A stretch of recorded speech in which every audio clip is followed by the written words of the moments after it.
Birinci hissədə 2 dəfə mən. Aha, bəs ikinci hissədə 3 dəfə məlumat deyim. qəşəng 3 dənədir. Oyun vaxtının bitməsinə neçə dəqiqə qalmış time-outlardan biri silinir, qalır ikisi. Məlumat deyim 2 oyun vaxtında 2 dəqiqə qalanda biri silinir. Aha, biri silinirdi. Qəşəng. Oyunun əlavə vaxtında özünün time-outu var, yoxdur müəllim? Var məlumat. Qəşəng. Oyunun əlavə vaxtında time-outu var idi. Bir dənə var. Bəli. Sonra, bəs 4-cü periodda olan qayda pozuntumuz əlavə vaxta keçir, Amil müəllim keçmir. Keçir məlumat. Qəşəng. Təşəkkürlər Amil müəllim. Sağ olun. Aha. Ülkər müəllim, Ülkər Əzizbəyli. Bəli müəllim. Başlayaq. Axşamınız xeyir. Aha. Ülkər müəllim, basketbol idman oyununda Avropa və Dünya çempionatı neçə ildən bir keçirilir? Müəllim 2 ildən bir.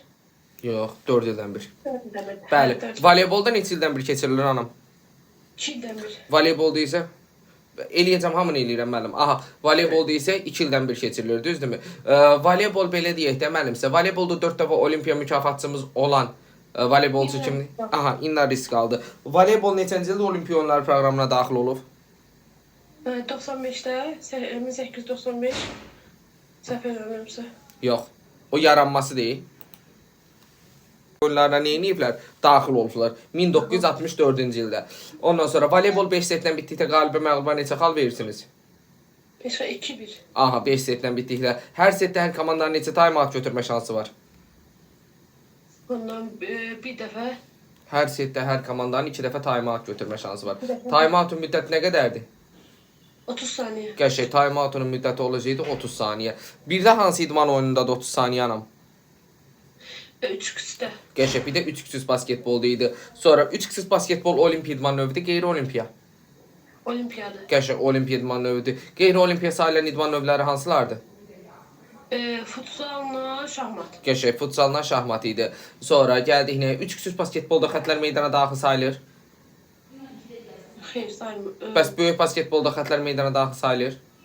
Xeyr, sayılmır. Qəşəng, onda da sayılmırdı. Sonra voleybol idman oyununda top tordan yuxarı səviyyədə gəldikdə arxa zonanın oyunçuları öz zonalarından hücum zərbələri vura bilər.